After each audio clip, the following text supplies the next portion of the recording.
और कोई भी सीएजी का ऑडिट जो होता है उसमें से लाभार्थी कंडीशंस पूरे करते हैं कि नहीं, इसका वेरिफिकेशन आपको करके सीएजी को देना पड़ता है। इसलिए उसके बाद हमने वेरिफिकेशन शुरू किया। इस वेरिफिकेशन में कई प्रकार की एनोमलीज ध्यान में आई।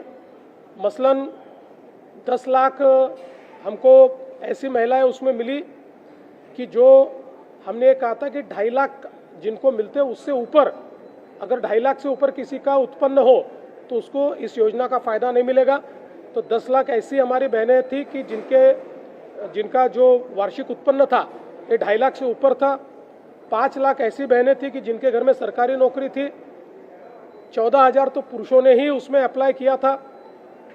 हमने इनकम टैक्स का डेटा लिया, हमने परिवहन का डेटा लिया।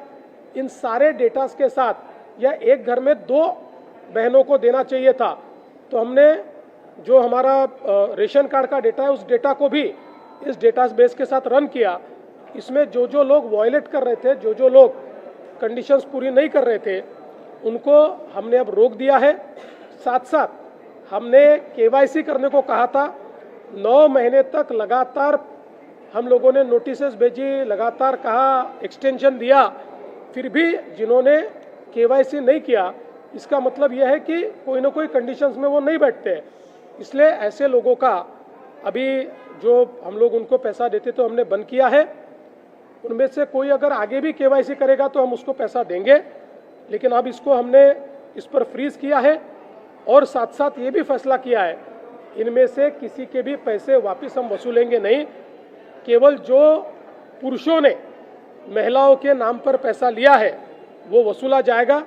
और मैं ये भी बताना चाहता हूँ, 1,70,00,000 महिलाओं की सारी कंडीशन फुलफिल हो गई है, उनको पैसा मिलते ही रहेगा, योजना कभी बंद नहीं होगी।